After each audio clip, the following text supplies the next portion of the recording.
우리에게 기도가 중요하다는 사실은 뭐 두 번, 세 번 이야기할 것 없이 너무나 귀중한 신앙의 요소가 바로 기도입니다. 제가 지난주에도 기도에 대한 말씀을 했는데 평안에 대한 말씀을 했죠. 평안에 대한 이야기를 하면서 세 번째가 우리가 기도함을 통하여 참 평안해질 수 있다 하는 그런 말씀을 드렸습니다. 성도가 기도하지 않는 것은 마치 숨 쉬지 않고 사는 것과 같다. 그리고 또 깊은 기도의 숨을 쉬어야만이 참 평안할 수 있다. 이런 말씀을 제가 드렸습니다. 주님 그래서 예수님께서 우리에게 쉬지 말고 기도하라는 말씀도 하신 것 같습니다. 그런데 기도해야 한다는 건 참 중요한데 무엇을 기도할 것인가 하는 문제에 대해서 좀 더 생각해 볼 필요가 있을 것 같습니다. 다시 말해서 우리가 무슨 기도 제목을 가지고 기도해야 할 것인가? 기도를 많이 해야 하고 기도해야 한다는 것은 알겠는데 우리가 기도할 때에 어떤 기도, 무슨 기도를 해야 할 것인가 하는 것입니다. 우리가 분명히 아는 것은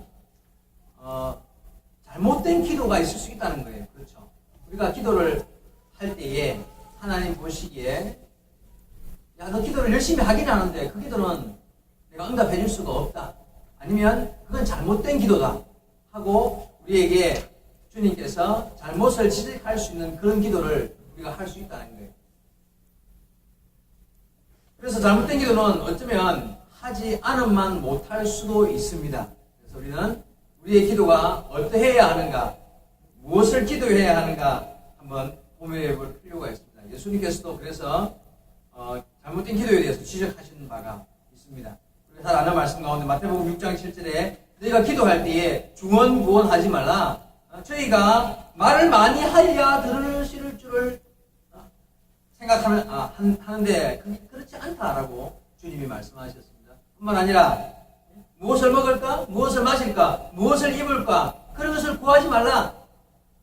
그런 기도는 안 해도 된다는 거예요. 그리고 먼저 그의 나라와 의를 구하라. 해야 할 기도는 따로 있다는 거예요.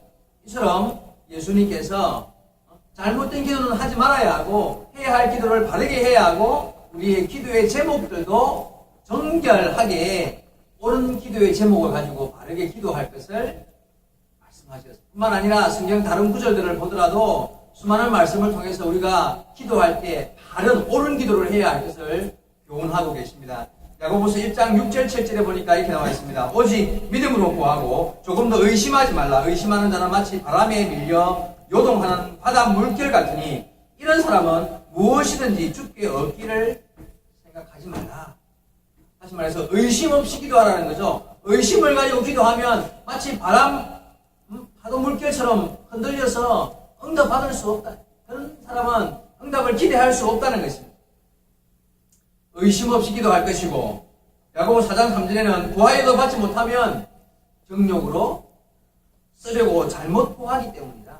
잘못 구하는 기도가 있다는 거예요. 하나님 그런 기도는 구하여도 응답하시지 않는다는 거죠. 고린도전서 10장 24절에 누구든지 자기의 유익을 구치 말고 남의 유익을 구하라 이렇게 말씀드렸습니다. 내 유익만을 구하고 내 이익만을 내가 그냥 잘 되는 것만을 강구하는 그런 기도는 하나님이 기뻐하지 아니하신다는 거예요. 그래서 내 유익보다 남의 유익을 먼저 구하는 자가 되라 주님이 말씀하시는 것입니다. 이처럼 우리가 하는 기도 가운데 잘못된 기도 제목이 있을 수 있습니다. 그래서 기도하는 것이 중요하지만 무엇을 기도할 것인가 하는 것도 잘 살펴야 하는 것입니다. 자, 그래서 어느 날 예수님의 제자들이 예수님을 막 따라다니다가 어느 날 주님께 부탁을 했어요. 주님, 우리에게 기도를 좀 가르쳐 주세요. 다시 말해서 우리가 무슨 기도를 어떻게 해야 됩니까? 하고 여쭈었다는 거예요. 그러자 주님께서 너희는 이렇게 기도하라 하고 기도를 가르쳐 주셨습니다. 그게 무엇입니까? 바로 주기도문이죠.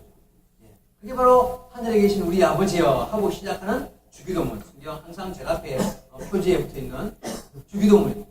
자, 여러분, 그래서요, 이 주기도문은 예수님이 우리에게 너희는 이렇게 기도하라 하고 가르쳐 주신 기도의 모범과 같아요. 그래서 주기도문을 평상시에 그 주기도문으로 기도해야 돼요.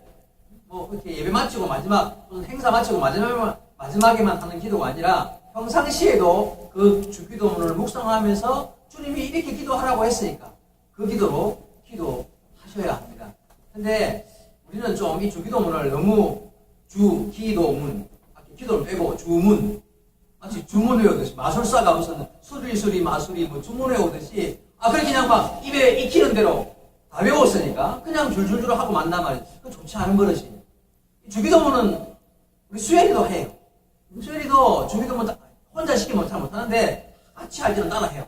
그래서 이제 워낙 여러 번 하다 보니까 하는데 4살, 5살만 되면 외울 수 있어요. 그런데 그 깊이의 의미를 상세하게 알고 깊이 묵상하면서 그 한마디 한마디의 의미를 주님이 우리에게 이렇게 기도하라고 가르치신 그 의미를 따져가며 기도하는 것은요, 평생을 공부해도 다 못하지 않을까 싶습니다.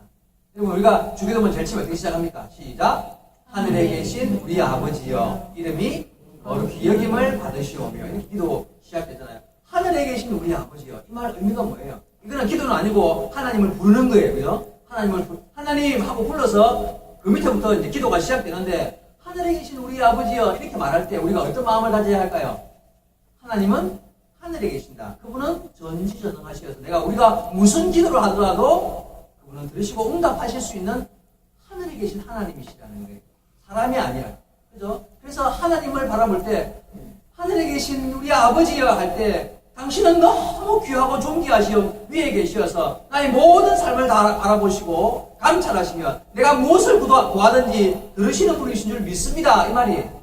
그래서 우리는 하늘에 계신 우리 아버지라고 부르는 거예요. 그리고 하늘에 계신 우리 아버지 할 때 우리란 말은요, 내가 여기서 하나님 아버지 하고 부르는데 무슨 누가 또 하나님 아버지하고 불렀다. 그럼 우리는 뭐예요?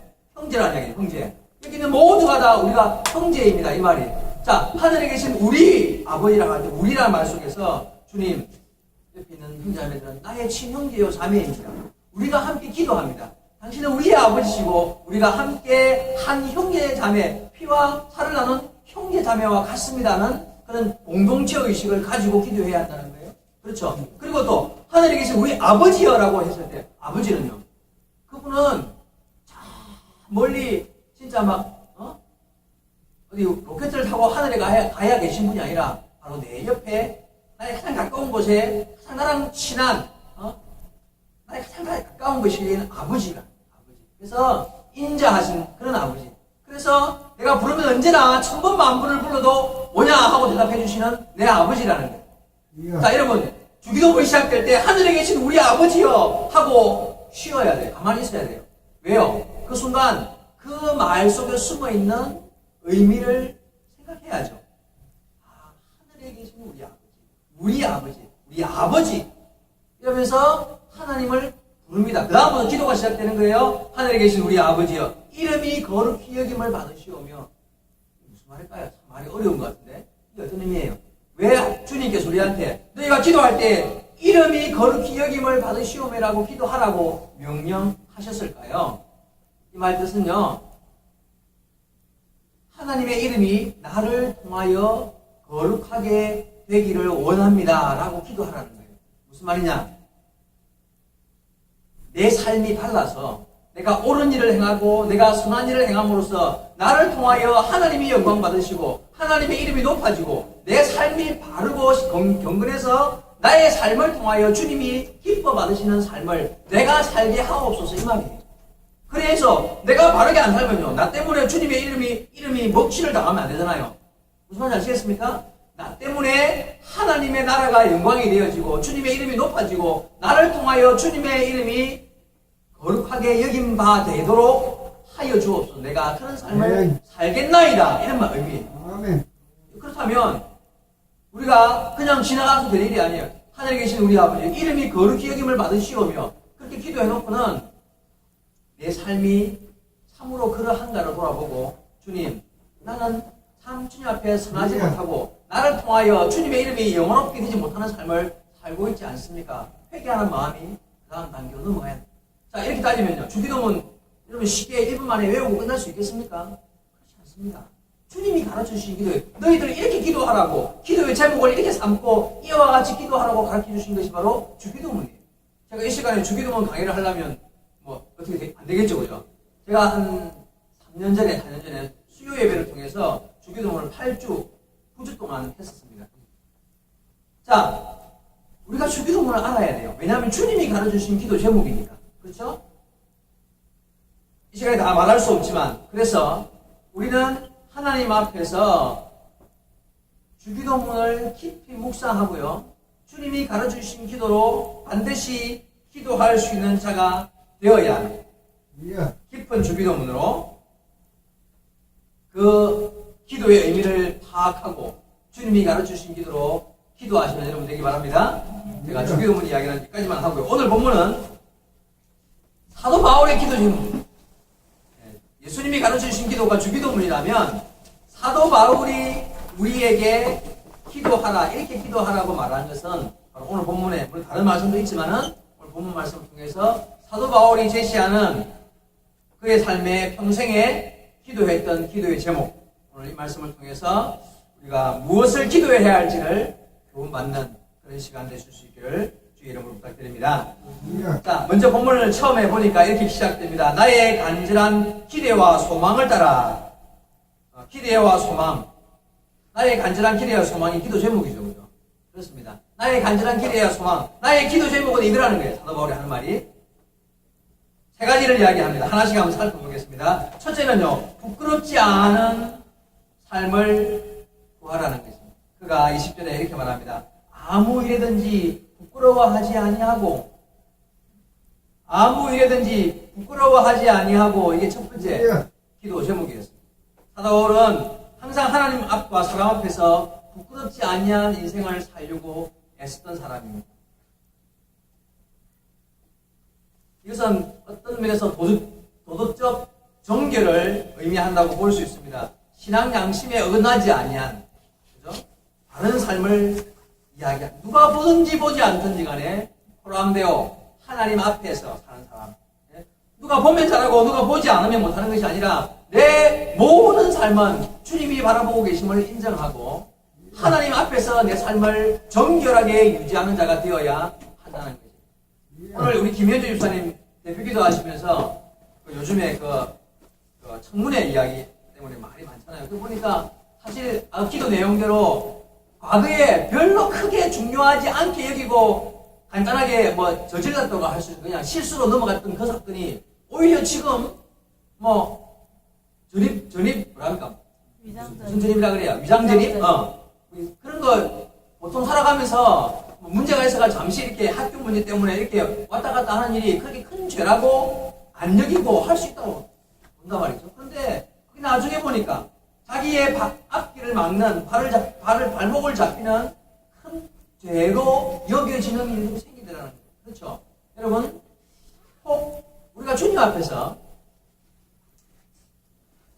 이처럼 사람 앞에서든 주님 앞에서든 내가 살아가는 삶 동안에 내가 알게 모르게 짓는 죄 때문에 부끄러움을 느끼게 되는 일들이 생기지 않도록 우리의 삶을 정결하게 유지해야 한다는 거예요. 사도 바울이 그렇게 기도했답니다. 내가 누가 본다고가 아니라 내 삶 자체를 내 스스로가 돌아볼 때에 부끄럽지 아니하는 삶을 살기를 원합니다 하고 사도 바울은 기도했다는 거예요. 부끄럽지 않아요.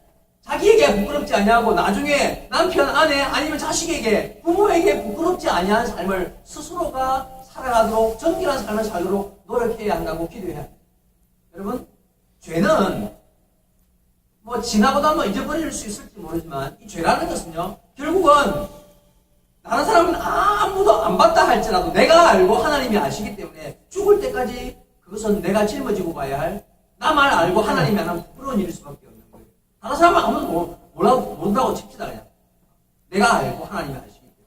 그래서 우리는 하나님 앞에서 스스로를 정결을 유지하기 위하여 하나님 앞에서 부끄럽지 않아. 자기 스스로를 돌아볼 때, 야, 나 그때 참 부끄러운 짓이야. 사람은 아무도 안 봤지만 내 스스로가 부끄럽지 않기 위해서 자신의 삶을 유지할 수 있도록 우리는 그런 기도를 해야 한다. 사도 바울이 그렇게 기도했고 우리에게 오늘 그렇게 기도하라고 말씀하시는 것입니다. 사랑하는 여러분, 참으로 자신의 삶을 돌아보며 하나님 앞에 부끄럽지 아니한 삶을 살아갈 수 있게 되기를 바랍니다. 그래서 사도 바울이 이런 말을 했어요. 고린도전서 9장 27절에 내가 내 몸을 쳐 복종케 하나니, 자기가 자기 스스로를 쳐서 누가 보는 게 아니라 내가 나를 쳐서 스스로를 복종시키 하나님 앞에. 왜요? 이유가 뭡니까? 내가 나를 볼 때 하나님 앞에 부끄럽지 아니한 삶을 살기를 원했기 때문에 그렇습니다. 다윗이 시편 119편 11절에 내가 주께 범죄치 아니하려 하여 주의 말씀을 내 마음에 두었나이다. 내가 주님 앞에 범죄치 아니하게 하여, 내 스스로가 주님 앞에 범죄하지 아니하기 위하여, 다시 말해서 범죄하지 않는 삶을 살기 위하여, 즉 부끄러움을 스스로가 하나님 앞에서 부끄럽지 아니한 삶을 살기 위하여 항상 주의 말씀을 내 앞에 두며 그 말씀을 마음에 두었다는 것입니다. 처음에 말씀드린 대로 예수님께서 주기도문을 통하여 우리에게 기도하라고 가르치실 때에 이런 기도가 있습니다. 우리를 시험에 들게 하지 마옵시고 다만 악에서 구하옵소서. 이런 기도가 있잖아요. 자, 왜 우리가 이런 기도를 해야 할까요? 사단 마귀가 살아있기 때문에 그래요. 우리가 시험에 들면 그 시험과 악한 마귀 사단의 유혹, 악에 빠지는 것이 결국 우리를 부끄럽게 만드는 일이기 때문에 그렇습니다. 그래서 우리는 사람들이 보기에도 하나님이 보시기에도 부끄럽지 아니하는 아름다운 신앙의 삶을 살아가도록 기도하며 그렇게 사시는 성도 여러분 되시기를 주의 말씀으로 축원드립니다. 두 번째로 오늘 본문 다시 보겠습니다. 두 번째는 담대함을 구하라. 담대하라. 지금도 전과 같이 온전히 담대하여 라고 기록되어 있습니다. 사도 바울은 자기 스스로가 하나님께 기도할 때 하나님 내가 담대하기를 원합니다 기도했던 사람이고요. 우리를 향하여서 너희들 담대하기를 기도하라고 가르치고 계십니다. 이유가 뭘까요? 사도 바울은요 정말 그의 삶이 위태한 인생을 살았지 않습니까? 그렇죠? 가는 곳마다 죽음의 위협을 느끼고 온갖 고난과 어려움을 당했던 그런 사람이죠. 그래서 그는 아마 이런 담대함이 필요했을 것 같습니다. 오늘 어디서 어떻게 죽을지 모르는 그런 일을 당하며 살았었으니까 주님의 이름 안에서 주님의 담대함이 필요했을 거란 말이에요. 그러면 오늘 지금 이 시대를 살아가는 우리는 뭐 이런 담대함은 별로 필요 없습니까? 어떻게 생각하십니까? 사도 바울이야 그때 이제 목에 칼 들이려고 죽인다 하는 사람도 있었고 우리야 지금 그런 사람 없잖아요. 우리는 예수 믿는다고 누가 목에 칼 들이려고 너 예수 믿지 말라는 사람 없으니까 뭐 이런 담대함이 필요 없을까요? 아니요, 그렇지 않습니다.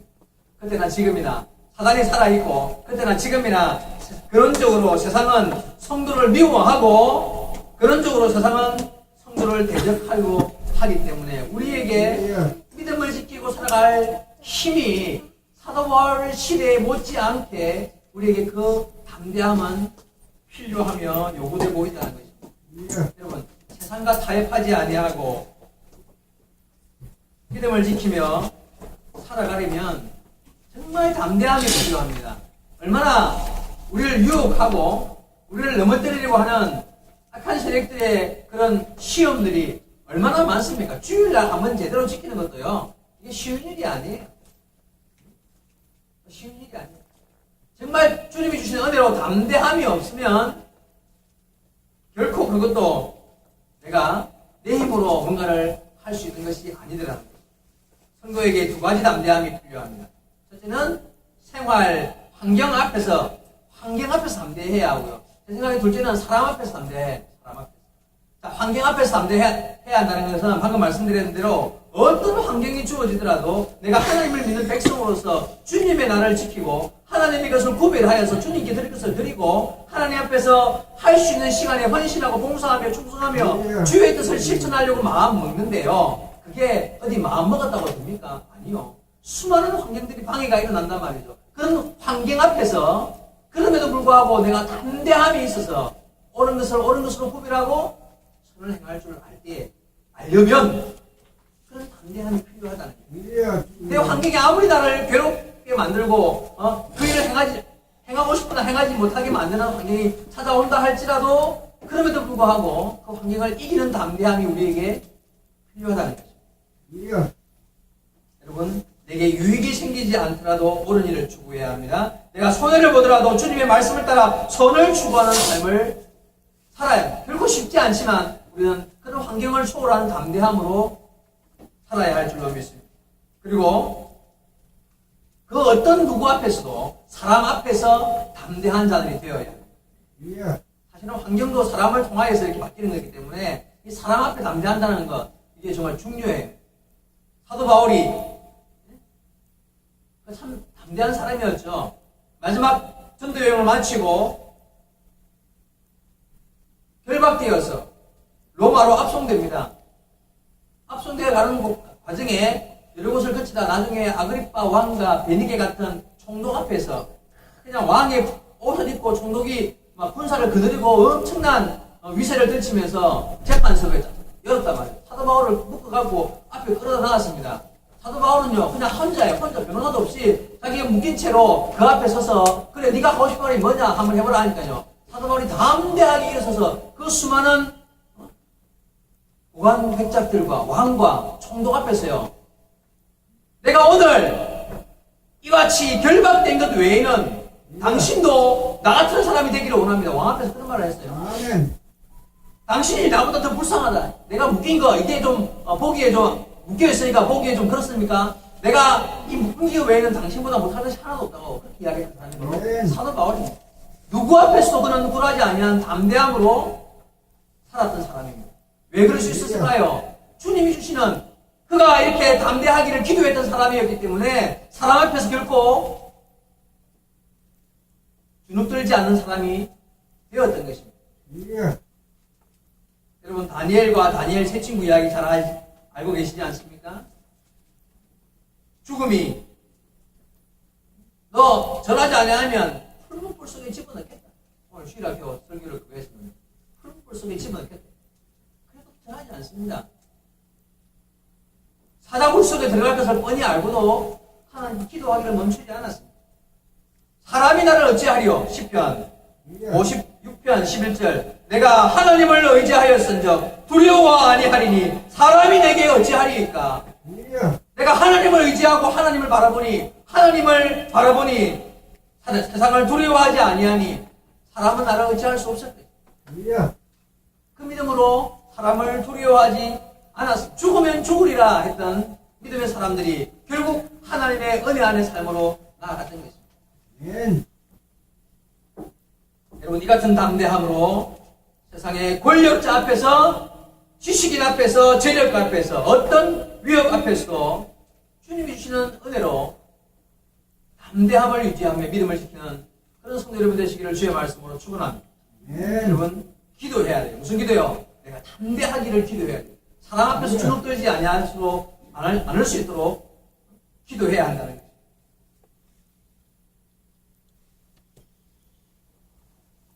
마지막 세 번째로 사도 바울이 이렇게 기도할 것을 말합니다. 그리스도만을 존귀케 되도록 구하라는 것입니다. 살든지 죽든지 내 몸에서 그리스도가 존귀하게 되게 하려 하나니. 여러분 사도 바울은 자신의 삶을 통하여 오직 주님이 드러나기를 원했습니다. 그 기도입니다. 하나님 나를 통하여 주님이 드러나게 하옵소서. 내가 사나 죽으나 죽어도 죽는 순간 나의 죽음을 통하여 하나님이 영광 받으시면 되고 내가 살아서 어디를 다니든 간에 어디를 가든 간에 나를 통하여 하나님의 이름이 영화롭게 되기를 원합니다. 이 말이 아까 주기도문 첫 번째 기도가 그거였죠.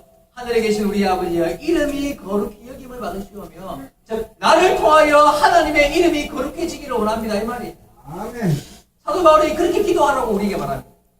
예수님도 우리에게 주기도문을 가르쳐 주시면서 제일 첫 번째 기도가 이름이 거룩히 여김을 받으시오며 라고 기도하라는 거예요.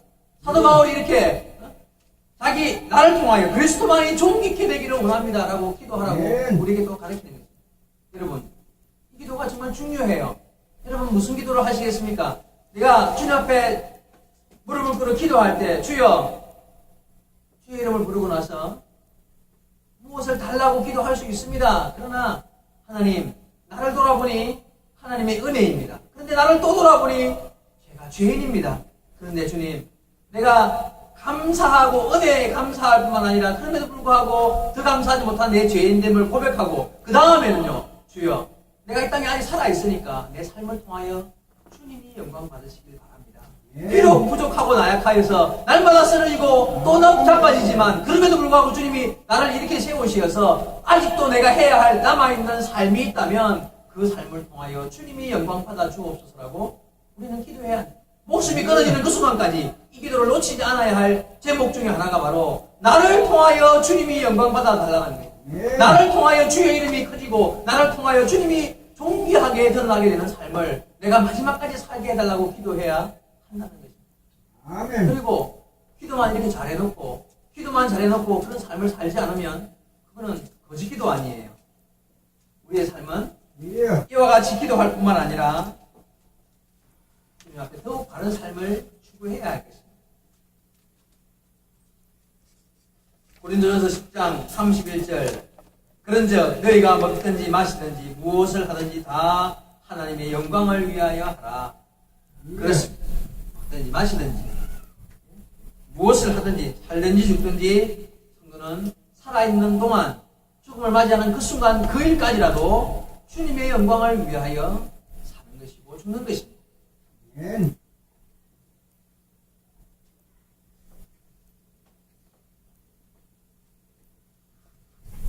예수님의 제자들 중에 초반에 순교했던 자들이 있지 않습니까? 제일 첫 순교자는 12제자 중에 물론 스데반 집사님이 먼저 순교했지만 12제자 중에는 야고보 사도가 제일 먼저 순교를 했죠. 칼에 이제 옥에 갇혔다가 칼에 죽었는데 야고보 사도는요 그냥 말 그대로 그냥 그렇게만 기록되어 있어요. 그냥 그렇게 순교한 걸로. 그 다음에 똑같이 야고보가 죽는 것을 보고 그 당시 예루살렘에 있던 유대인들이 베드로를 잡아 가두었죠. 그랬더니만 베드로는 그날 밤에 내일 죽는 날인데 오늘 밤에 기적이 일어나서 문이 열리고 풀려서 천사의 인도함을 받고 밖으로 나가잖아요. 기적으로 살아난단 말이에요. 자, 둘 다 하나님의 영광을 위한 일입니다. 주여. 야고보 사도는 그렇게 잡혀 들어가가지고 죽은 것. 이거는 야고보 사도가 무슨 죄를 지었나? 왜 그는 들어가자마자 기적도 안 일어나고 못 살아나오고 죽었지? 베드로는 보니까 잡혀 들어갔다가 기적이 일어나서 이렇게 살아서 나갔다는데 야고보보다는 베드로가 낫고 야고보는 별로 은혜롭지 못한 사도라는 뜻입니까? 그렇지 않습니다. 삶과 죽음이 다르지 않습니다.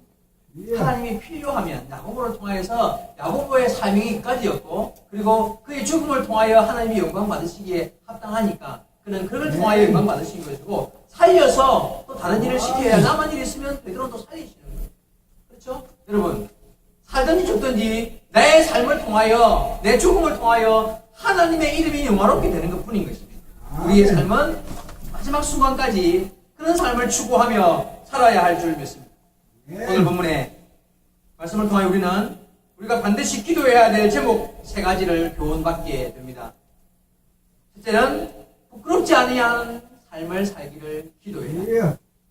사람 앞에서든 하나님 앞에서든 누가 보든 보지 않든 내 삶이 스스로 돌아볼 때에도 부끄럽지 아니하도록 하나님 앞에 정결한 믿음의 길을 걸을 수 있기를 바랍니다. 그리고 담대하셔야 합니다. 우리는 담대하기를 기도해야 합니다. 환경 앞에서 어떤 사람 앞에서든지 믿음으로 담대한 삶을 살기를 기도하셔야 합니다.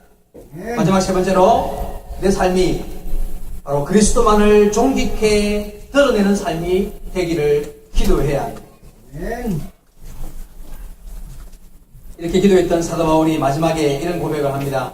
디모데후서 4장 10절과 8절에 내가 선한 싸움을 싸우고 나의 달려갈 길을 마치고 믿음을 지켰으니 이 이후로는 나를 위하여 의의 면류관이 예비되었으리라. 주여. 주 곧 의로우신 재판장이 그날에 내게 주실 것이니라. 우리가 바라기는 사도 바울의 고백처럼 정말 우리의 주어진 삶 가운데 나의 달려갈 길을 다 달려가고 선한 싸움을 싸우고 달려갈 길을 다 달려가서 믿음을 잘 지켰을 때에 마지막에 주님께서 우리에게 주시는 의의 면류관의 주인공들이 되어야 할 줄로 믿습니다. 아멘. 여러분 정말 열심히 기도하셔야 합니다.